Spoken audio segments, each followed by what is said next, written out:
Tu tomu Fešákovi, tomu pánovi, lebo ten jeden, potom sa potom my toto... Takže, dámy a páni, dovolte mi, aby som vás tento predvečer v začiatku 56. ročníka Venerovského memoriálu privítal na tomto rozhlasovaní, ktoré tradične organizujeme. Ten pre tých, čo bude pozostávať, tradične z behu zo strelbou, ktorý sa skočí zajtra, štartne o 10. hodine a potom z obrovského slalomu, ktorý bude v nedeľu štart po 9. hodine. Takže všetky kategórie M1 až M5, ŽED 1 až ŽED 2 budú bežať 3 koliečka. Jedno koliečko má zhruba 1,2 km, 1,4 km. Strelba 3 rany z ľubovoľnej polohy. Není sú žiadne trestné kola v tomto ročníku, ale je 15-sekundová penalizácia za každý netrafený terč. Prevýšenie na jedno kolo je 18 metrov, takže myslíme si, že je to ľahká trať, zvládne ju každý. Strelnica bude v tom spodnejšom priestore, tak je to ihrisko, bude sa strieľať smerom na cestu, takže my tam odstavíme tú dopravu potom, takže by sa niekomu niečo nestalo. Viec Andráš. Viec Andráš. 16. Macko. Janik Voš. Juraj. 4. 6. Marcinek Jan. 26. Martiniak Ľubomír. 47. Vajcík Vladislav. 42. Uhlík Miroslav. 51. Šáhej Žolt. 65. 67.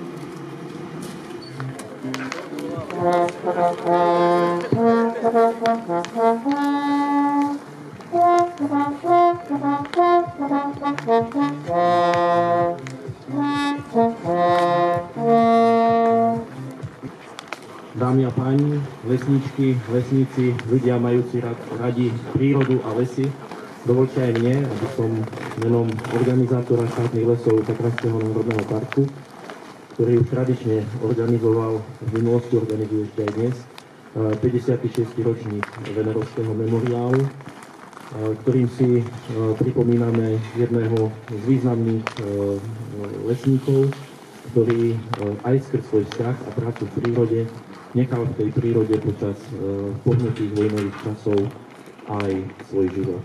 Vážené dámy, vážení páni, prvom rade mi dovolte pozdravovať vás v mene pána ministra pôdohospodárstva a rozvoja vidieka Samuela Vlčana. Považujem tým 56. ročník Venerovského memoriálu za zahájený. Mám operáciu očita, aj si krajšia. A ty budeš toto, hej? Keď som 65. A ty budeš toto. Netlačení pred štartom. Už len 15 sekúnd do štartu.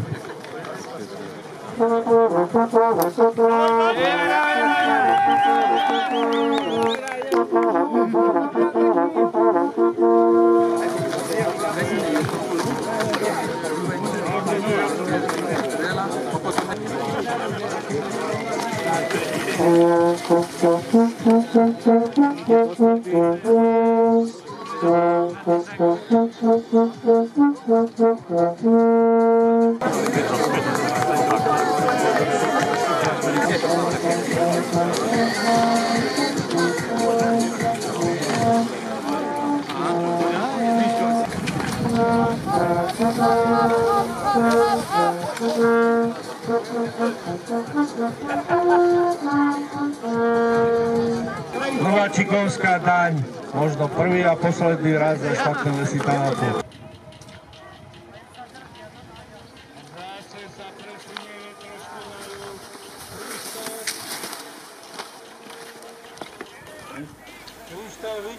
V Stavropolskej oblasti, to je juh Ruska, fungovali kozáci. Rodina Venerovský, nevenerovský, patrila ku rodine tej kozáckej komunite, veľmi významnej.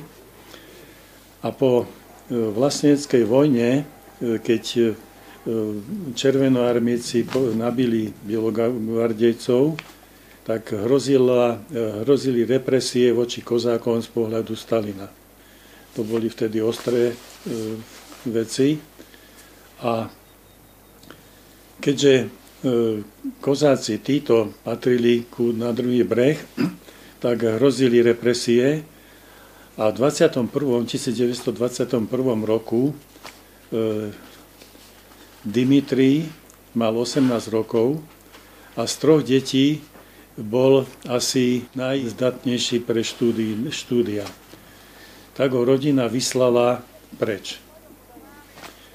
Po plavbe cez Čierne more sa dostal nielen on, ale celá partia do Istanbulu a tam títo vtedajší emigranti sa rozhodovali. Niektorí smerovali do Francúzska, ale on sa dostal do vtedajšieho Československa. Zakotvil na Morave vtedajšej, kde zmaturoval na ruskom gymnáziu a keďže mal v sebe gény príroda, les, tak zrejme toho viedlo k tomu, že vyštudoval na vtedajšej univerzite v Brne lesné inžinierstvo v 1933. Potuloval sa pracovne najprv v moravskom priestore, potom prešiel do Ľubochnianskej oblasti na Slovensko. Už sa oženil medzi tým. Si zobral Marii, moravskú dievčinu. A pracovne tam pôsobil ako taký relatívne mladý adjunkt na rôznych pozíciách. A všimli si ho podnikové riaditeľstvo lesov v Liptovskom Hrádku.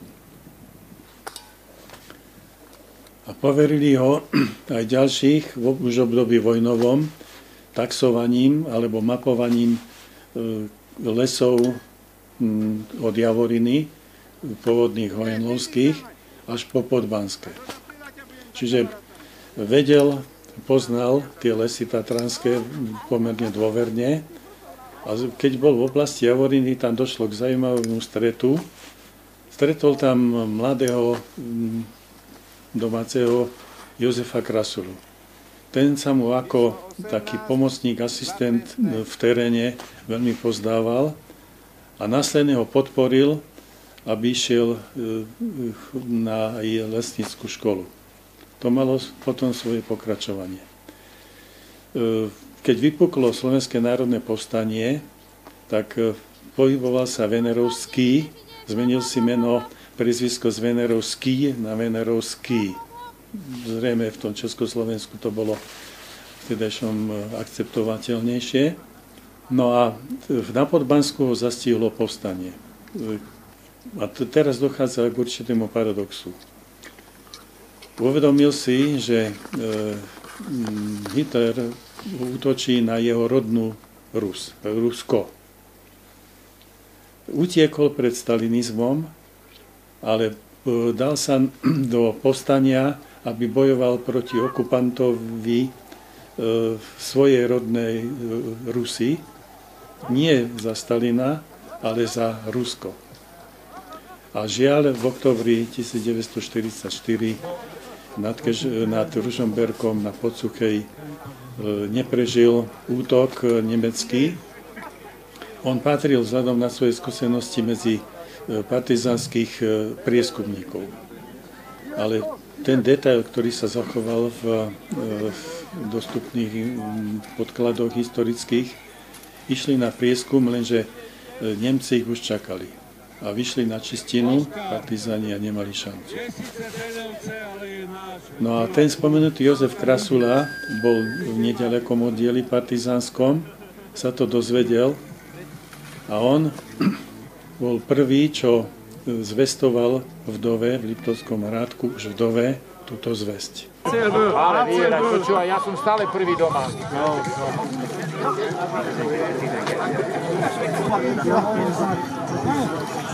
Nechcel som sa ťa pýtať, či si bol super Dlhé 10 ročia boli ženy diskriminované. V 90. rokoch však prišlo k rozhodnutiu organizačného výboru na čele s Michalčíkom mladším, že baby sa vedia aj lyžovať a sú aj lesničky. Najprv bola ženská kategória len jedna, potom ich ale bolo viacej a tým pádom aj väčší časový rozsah, takže aj ženské kategórie už bývajú dve, žed 1, žed 2. V kombinácii vzniká víťaz aj víťazka. A títo víťazi sa volajú potom, dostanú hrdý titul Majster Slovenska lesník v lyžovaní. 17,09,8.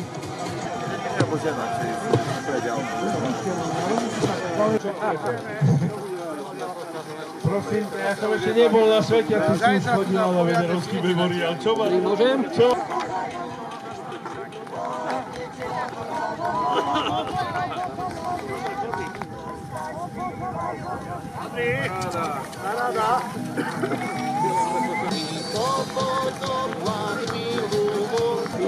Ajajaj, pu.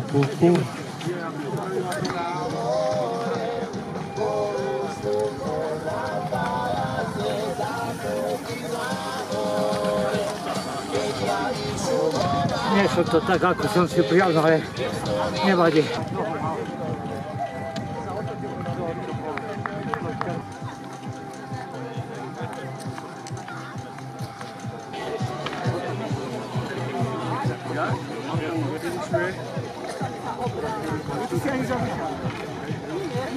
Tak?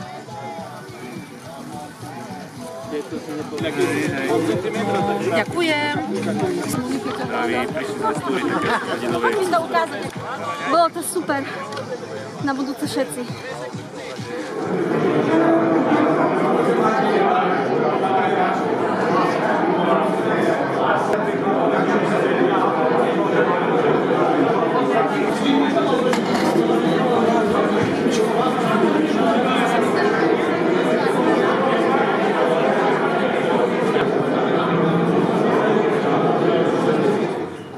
Dovoľte, aby som oficiálne využil túto príležitosť a poďakoval Národnému lesníckemu centru o zvolenie.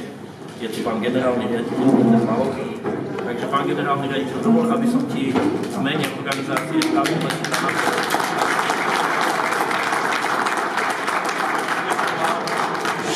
Ja by som chcel poďakovať za vám všetkým kolegovia za naozaj veľmi profesionálnu, korektnú a hlavne priateľskú spoluprácu, tak ako si naznačil, ktorá verím bude možno v inej forme, ale určite pokračovať ďalej a s vami. A ja chcem poďakovať aj vám, ja viem, že tu nie je teraz priestor na hodnotenie vašej činnosti a nechcem, aby to tu bolo ako nejaká posledná večera, ale...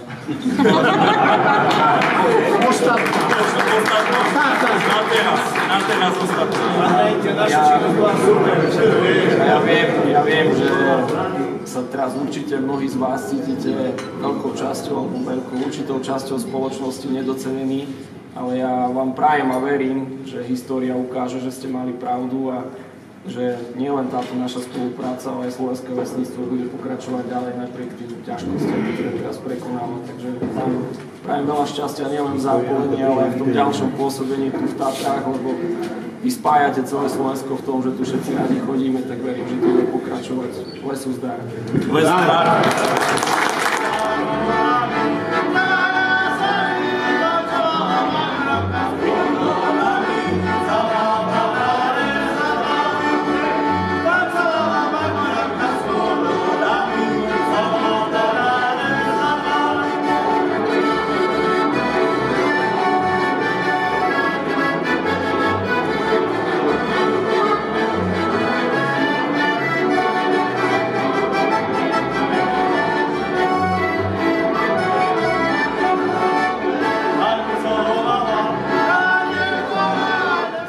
Doba je taká, že každý si myslí, že by bolo treba povedať pár slov na to, aby sa utešila situácia. A ja by som k tomu povedal len toľko, asi neprestaňte snívať, lebo sny sa plnia. A každý, ktorý má sen postavený na určitých základoch, a tie základy sú asi tie korene, ku ktorým sa treba vracať, tak sa skôr či neskôr stane. A všetky tie ostatné bočné výhonky asi postupne budú odpadávať. Takže...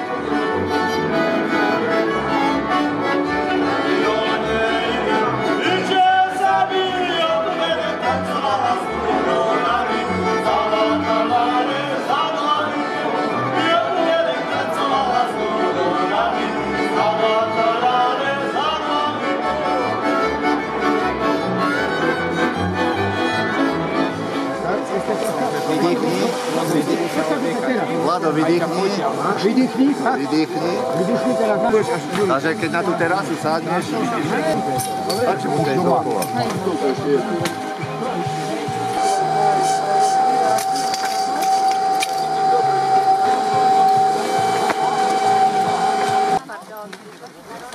Venerovského memoriálu.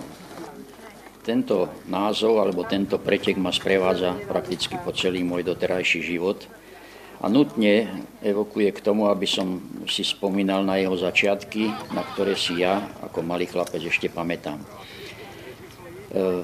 Za rozhodujúcu osobnosť pri zakladaní Venerovského memoriálu, či sa to páči alebo nie, považujem otca, ktorý v 46. roku bol preložený z lesného závodu Liptovský Hrádok na správu lesného hospodárstva Vysoké Tatry za riaditeľa. A pri svojom príchode v 46.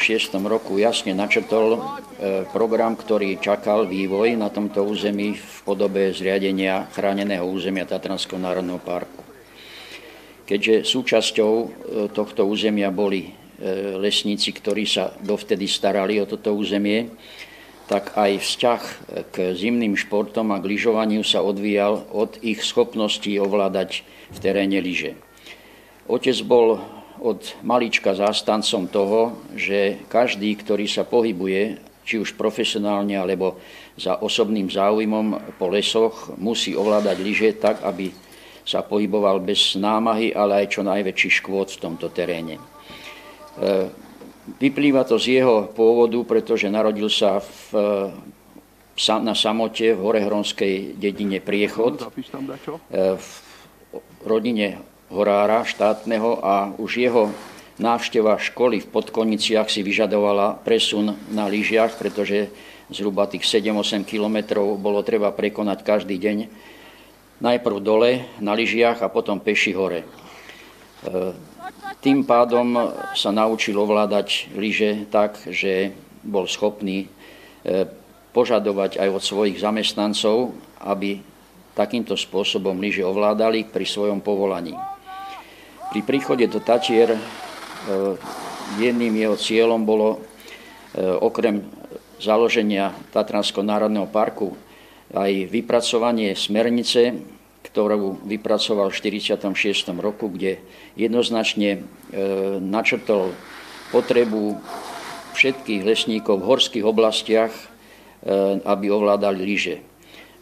Bol to smernica, ktorá stanovovala účasť lesníkov na lyžovaní a lyžiarských podujatiach na horských terénoch Slovenska. Prvým jeho krokom po príchode do Tatier v 46.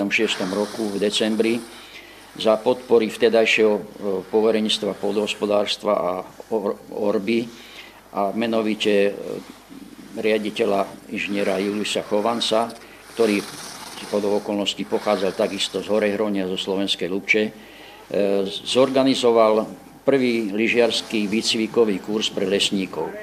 Je pravdou, že z ostatných oblastí Slovenska bola účasť sporadická, pretože tých horských oblastí na Slovensku, ktoré vtedy požadovali ovládanie lyží, nebolo až toľko, ale predovšetkým z oblasti Tatier sa zúčastnili povinne všetci zamestnanci vtedajšej správy lesného hospodárstva Vysoké Tatry. A na záver tohto podujatia, ktoré sa konalo na Štrbskom plese, sa uskutočnil kontrolný pretek, kde sa overovali účinky kurzu, ktorý absolvovali. Tento pretek prebehol v bežeckých disciplínach, aj v takom kvázi obrovskom slalome. A oficiálne výsledky z neho nie sú zaznamenané, ale na konci týchto pretekov bol urobený dohovor, že vlastne takýmto spôsobom sa budú usporiadavať každoročne lesnícke preteky na to, aby sa to rozšírilo na celé územie Slovenska, ale aj celé územie Československa. Už ďalší ročník v roku 1947 bol datovaný ako prvý ročník Venerovského memoriálu. Prečo Venerovského memoriálu? Na základe toho, že bol lesník, lesný inžinier, pohyboval sa v Tatrách, sa prijalo v tom čase organizátormi pretekov, ktoré boli v tom 47. roku, že tento pretek sa nazve menom tohto lesníka, memoriál Dmitrija Venerovského. Odtedy vlastne všetky ročníky, ktoré sa konali, nesú jeho meno až do súčasných dní. V 1947 bol prvý ročník už za účasti, veľmi širokej účasti aj československých pretekárov. Vtedy zvíťazil zamestnanec, vtedy ešte štátny lesov Vysokej Tatry Jan Poliak a v disciplíne slalom zvíťazil Jožko Krasula. Treba povedať, že vtedy nebola streľba, bol beh na 15 km a obrovský slalom. Postupne tieto preteky každoročne nadobudali na význame až do takej miery, že za nového vedenia správy Tatranského národného parku v 60. rokoch sa z toho stala akcia, ktorá sa rozšírila na účasť aj ostatných lyžiarov. To znamená, bol to otvorený pretek, ktorého sa zúčastňovali aj také mená, ako bol Jaroslav Cardal, ktorý bol víťazom československým behu na 50 km z Čiech a ďalší. A tým pádom sa stal veľmi obľúbeným pretekom pre celú československú lyžiarsku elitu. Z Československa a zo Slovenska sa zúčastňovali vtedajší poprední pretekári, ako bol Daniel Šlachta, Šoltisovci, Krajiňákovci, no a samozrejme Jožo Krasula, ktorý bol niekoľkonásobný víťazom. Postupne z oblasti Tatier sa veľmi aktívne zúčastňoval jeden z mladších Harvanovcov, inžinier Pišta Harvan, ktorý bol výborný bežec, ale aj dobrý zjazdár a taktiež v niekoľkých ročníkoch zvíťazil ako celkový víťaz. Treba povedať, že to bola celospoločenská udalosť, veľmi výhodne podporovaná vtedajšieho povereníctva, neskôr ministerstva lesného a vodného hospodárstva, s tým, že celé nákladové položky boli hradené z čiastky pre civilnú ochranu a tým pádom bolo možné aj veľmi výhodne a značne cenovo oceniť jednotlivých víťazov. Pre informáciu napríklad cena pre celkového víťaza bola bulová zbraň, ktorá v tom čase mala veľmi vysokú hodnotu, ale aj význam pre zamestnancov lesov.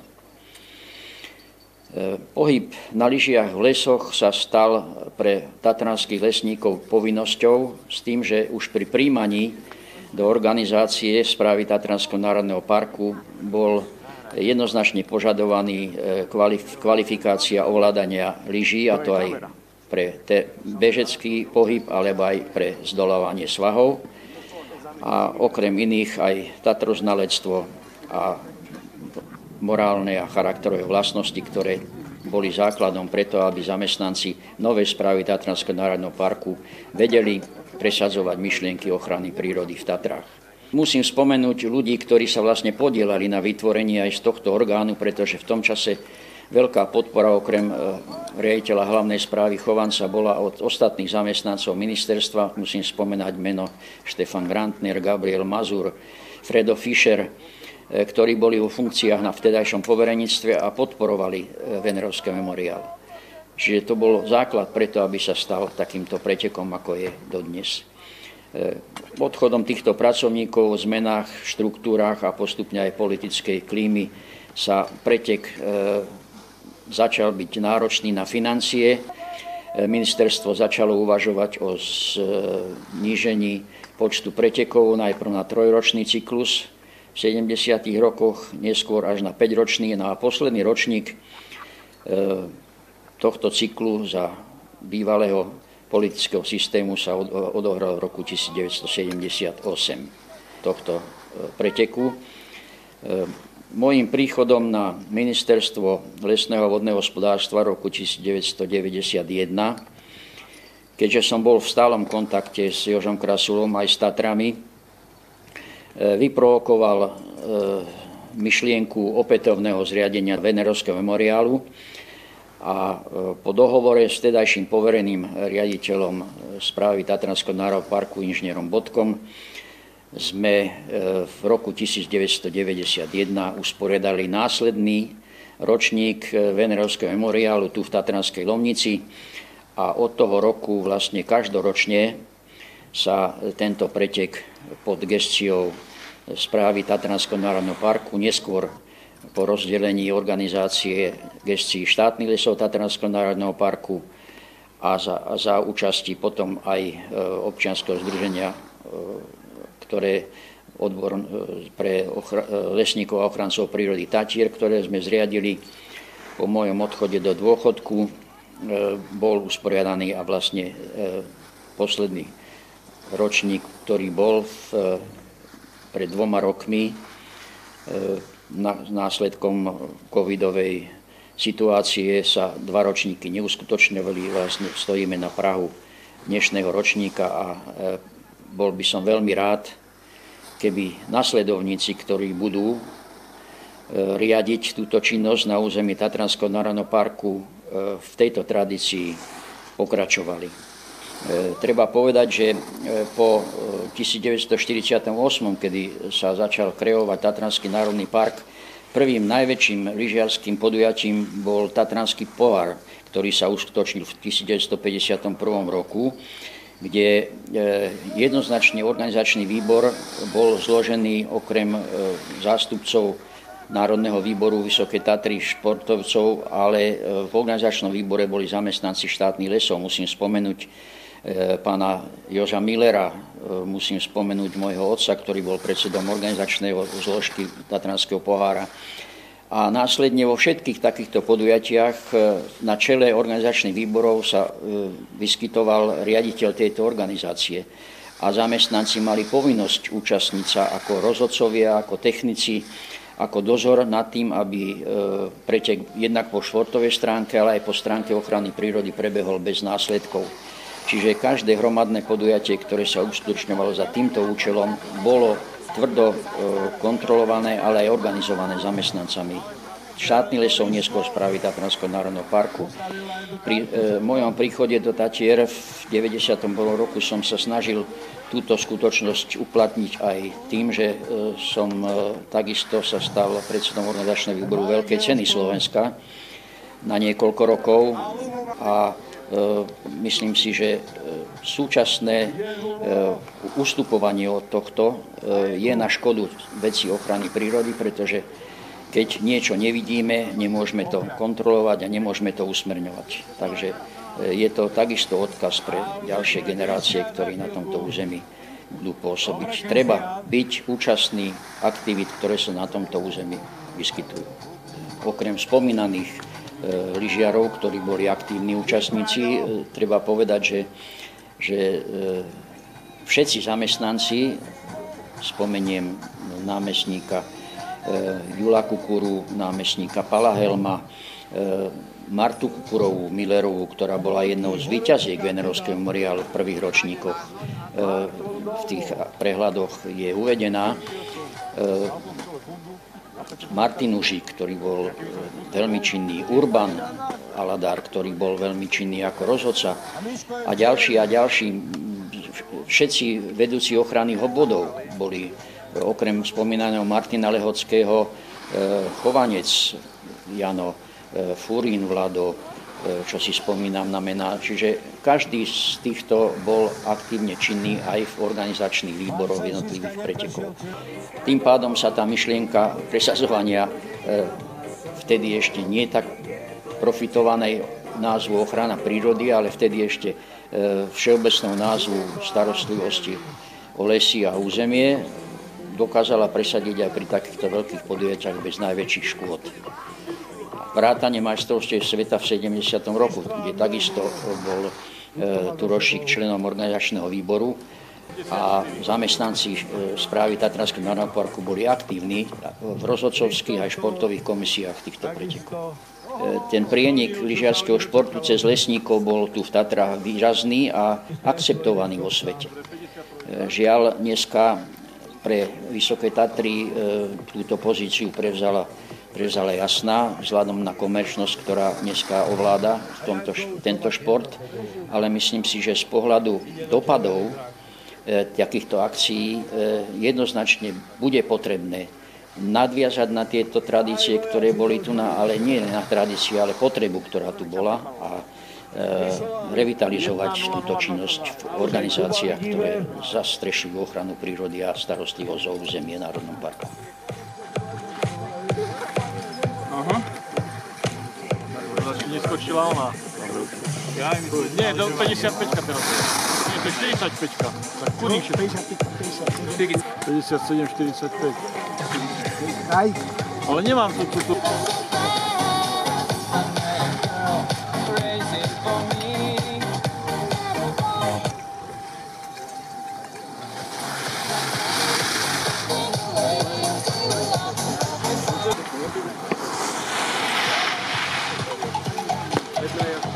Leštický v cieli.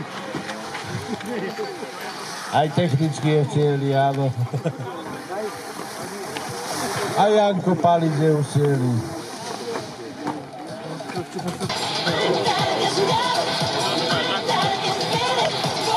Ideš, Martin?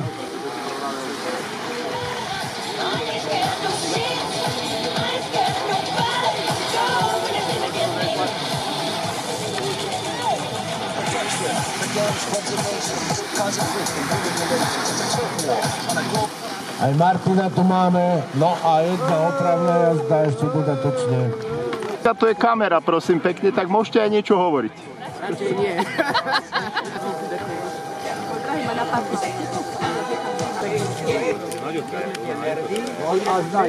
No, toto mám. Výborne, ďakujem.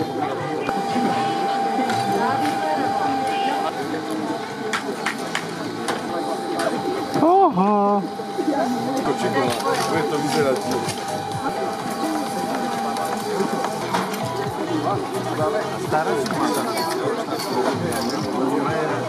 Potom jednotky. Hej, tak jak sú tu štartovky.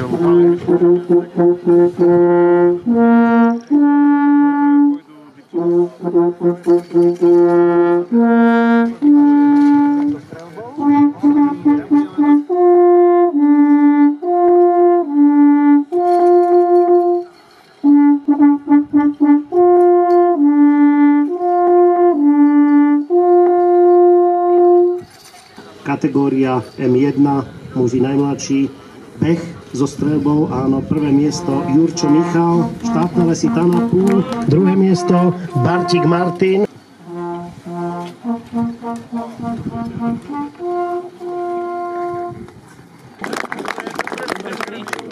Víťazom v tejto kategórii je Hudáček Marek, štátne lesy Tanapu Tatranská Lomnica, s časom 14:21.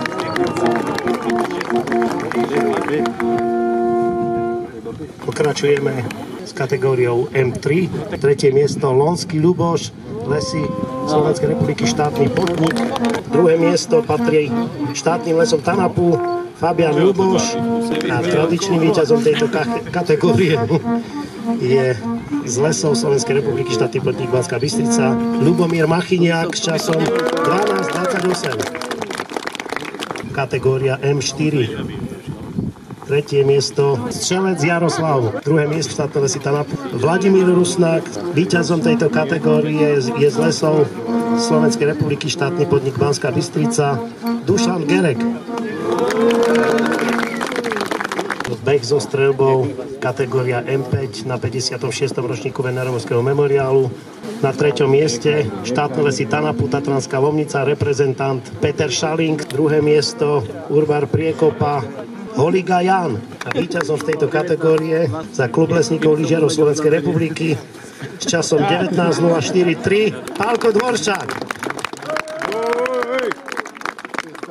Kategória ženy žed 1 sa na treťom mieste umiestnila za štátne lesy Tanapu, Tatranská Lomnica, reprezentujúca Jana Tomalová. Druhé miesto vybojovala reprezentantka lesov Slovenskej republiky, štátny podnik Banská Bystrica, Andrea Machiniaková. Víťazom v tejto kategórii je domáca reprezentantka Daniela Rusnáková. Ženy žed 2, tretie miesto Jozefína Kučeríková, lesy Slovenskej republiky, štátny podnik Banská Bystrica. Druhé miesto patrí pre OPLS Vyšný Medzev s časom 19:38 Janka Herchlová, tradične najlepšia v tejto kategórii s časom 18:09.4. Technická univerzita Zvolen Katka Strelcová. Pristúpime k vyhláseniu výsledkov 56. ročníka Venerovského memoriálu v zjazdovom lyžovaní obrovský slalom. Kategória M1. Prvý na našich všetkých prekvapenie, reprezentujúci Tbilisi, Park RD, Ipoli RD, Maďarsko, len tesne pred ním reprezentant štátnych lesov TANAPu Jurčo Michal. Víťazom tejto kategórie je reprezentant lesov Slovenskej republiky, štátny podnik Banská Bystrica s časom 53:55 Matej Zemančík.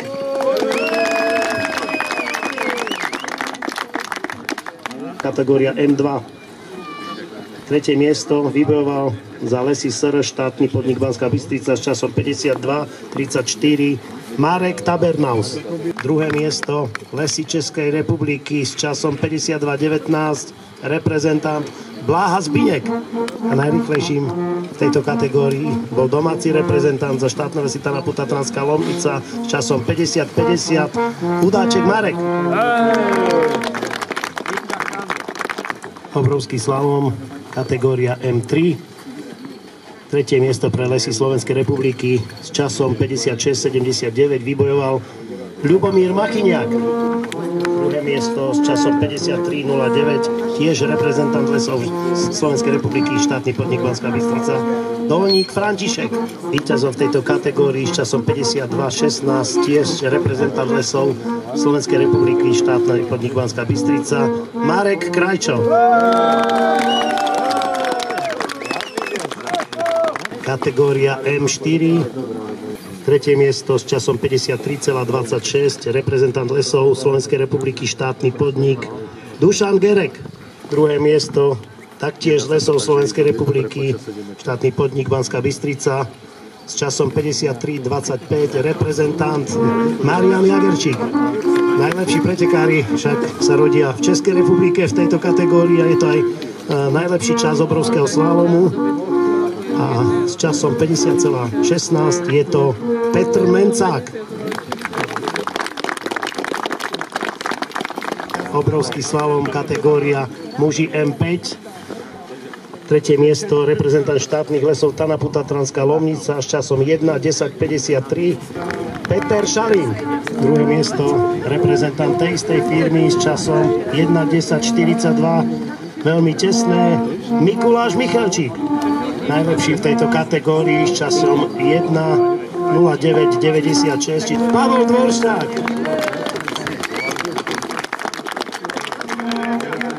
Vyhlásenie výsledkov obrovského slalomu v kategórii ŽED1 má len dve reprezentantky vo výsledkovej listine, takže tretie miesto sa neudeluje a druhé miesto Janka Tomálová, štátne lesy TANAPu Tatranská Lomnica s časom 1:07:76. Predposledné miesto v tejto kategórii a zároveň víťaz sa stáva Andrea Machyniaková, Lesy SR, štátny podnik Banská Bystrica s časom 58:61. Kategória ŽED 2. Tretie miesto OPLS Vyšný Medzev s časom 1:02:85 patrí reprezentantke Janke Herchlovej. Druhé miesto Lesy SR, štátny podnik Banská Bystrica s časom 1:00:13. Druhé miesto patrí Janke Jagerčíkovej. Aj v tejto kategórii, aj v obrovskom slalome dominuje Technická univerzita Zvolen s časom 59:35 a jej úžasná reprezentantka Katka Strelcová. Kategória M1 v kombinácii. Tretie miesto Lesy SR, štátny podnik Banská Bystrica, reprezentujúci Matej Zemančík. Druhé miesto Slovút Ružomberok, reprezentujúci Martin Bartík. Víťazom v kategórii M1 v kombinácii sa stáva Michal Jurčo.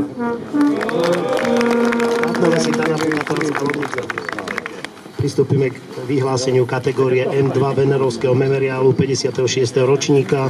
Kombinácia Tretie miesto patrí Euroforest SRO Zvolen Andrej Peťko. Druhé miesto pre Lesy Slovenskej republiky štátny podnik Banská Bystrica vybojoval Marek Tabernaus. A na veľkú radosť domácich víťazom v kategórii M2 kombinácia sa stal zo štátnych lesov Tanapu Tatranská Lomnica Marek Hudáček. Výsledky kombinácie kategória M3. Tretie miesto pre Lesy Slovenskej republiky štátny podnik Banská Bystrica vybojoval Laco Vajcik. Druhé miesto na radosť domácich usporiadateľov zo štátnych lesov Tanapu vybojoval Ľuboš Fabian. Tradičným víťazom tejto kategórie sa stáva za Lesy Slovenskej republiky štátny podnik Banská Bystrica Ľubo Machyniak. Dobre, príďte sa doprava podpísať aj vy a pokračujeme v kategórii M4 výsledky kombinácie 56. ročníka Venerovského memoriálu. Tretie miesto Lesy Českej republiky Petr Mencák. Druhé miesto usporiadateľský reprezentant za štátne lesy Tanapu Tatranská Lomnica Vlado Rusnák. Víťazom kategórie sa stal reprezentant lesov Slovenskej republiky štátny podnik Banská Bystrica Dušan Gerek. Kategória starší juniori, kategória M5, medzinárodné majstrovstvá lesníkov v lyžovaní, výsledky kombinácie. Druhé miesto, reprezentant domácich štátnych lesov Tanapu, Peter Šaling. Dnes asi umiestnenie prvé miesto najúspešnejší, klub lesníkov lyžiarov Slovenskej republiky, Dvorščák Pavol, víťaz tejto kategórie. Teraz najočakovanejšia, najsledovanejšia kategória ženy žed 1. Druhé miesto vybojovala reprezentantka štátnych lesov Tanapu Tatranská Lomnica Janka Tomalová. A víťazkou tejto kategórii sa stala štátny podnik Lesy Slovenskej republiky Banská Bystrica reprezentantka Andrea Makyniaková. Pani výsledky kombinácie, kategória mladšie dorastenky, kategória žed 2. A tretie miesto po urputných bojov vybojovala pre Lesy Slovenskej republiky štátny podnik Banská Bystrica výborne bežiaca najmä Jozefína Kučeríková. Druhé miesto pre OPLS Vyšný Medzev vybojovala tiež výborná kombinátorka Janka Herchlová. A v tejto kategórii nezlomná, úžasná bežkyňa z jazdárka z Technickej univerzity Zvolen Katarína Strelcová. Vážené dámy, vážení páni, dovoľte, aby sme pristúpili teraz k slávnostnému vyhodnoteniu majstra lesníka 56. Venerovského memoriálu, ktorý je medzinárodnými majstrovstvami Slovenskej republiky lesníkov v lyžovaní. Vieme všetci jeho meno, srdečne blahoželáme. Je víťazom kto? Ľubomír Machyniak.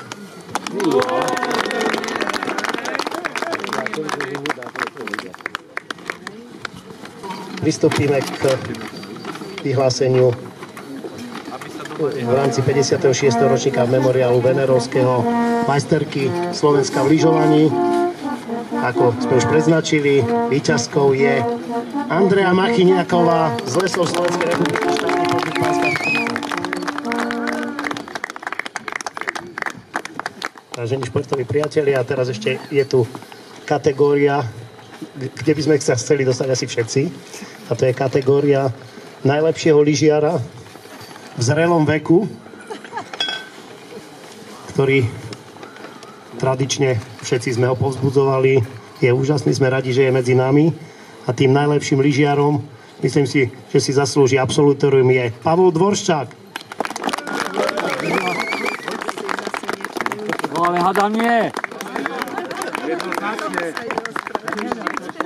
Omluv sa, že nemôžem za to.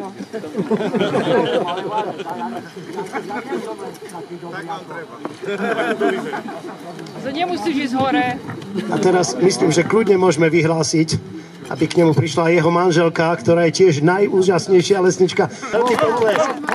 Ja tam chcete vyložiť. Nie len Pálko a Zdenka, ale myslím si, že toto je asi sen nás všetkých lesníkov a